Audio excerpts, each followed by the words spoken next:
And joining us now is Will Hurd. He's a former Republican congressman from Texas and a former CIA officer. Congressman, thanks so much for being here tonight. Got to ask you, many of these, after watching this report, many of these migrants crossing the southern border are just hoping to work and have the American dream. Shouldn't we make it easier for them to at least work while they're waiting to go through this whole process?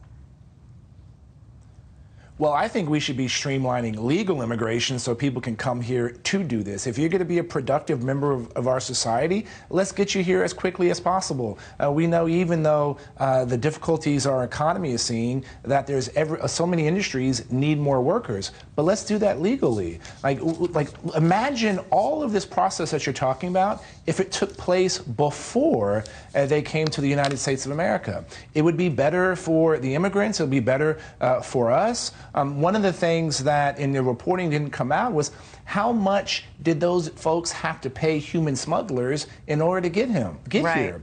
This probably they had to use their life savings in order to do that, and that's not humane. And so let's streamline legal immigration so we can see this kind of immigration that's important to our country. But just zeroing in on this work thing, because right now federal law, forces people who are going through this whole process legally to wait 6 months before they can work. And the GOP just passed an immigration reform bill that contains requirements that employers use e-verify to prove their workers are documented. Sure. 2 GOP members voted against the bill because of that provision. And half the farmers, the workers on farms in America picking our crops are all undocumented. I mean, the point is this all seems to be making it harder for these people while they're waiting and hoping to get through this process to at least work and support themselves, and in this case, even pay taxes.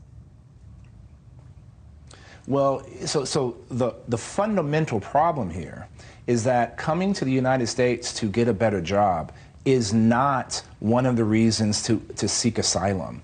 You have to be part of a protected class. Elizabeth, you and I have talked about this before. You have to show that you're being persecuted because you're part of that protected class, or your government is not protecting you from another group because you're part of that protected class. Looking to improve your station in life is not one of the reasons to have asylum. And when you look historically over the number of asylum claims that have been granted, it's only about 40% when you look over the last 30 years.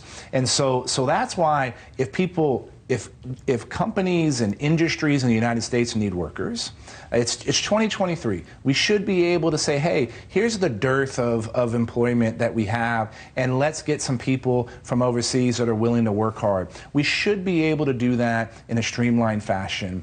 And yes, there's many Republicans that are against immigration reform, but here's the reality. When President Obama was in power and had a unified government, he wasn't able to get these changes. And when Speaker Pelosi was in power, she wasn't able to get these changes because one group that we don't talk about enough in this debate is organized labor, who doesn't want to see some of these changes happen, and that's where some of these issues unravel. So ultimately, though,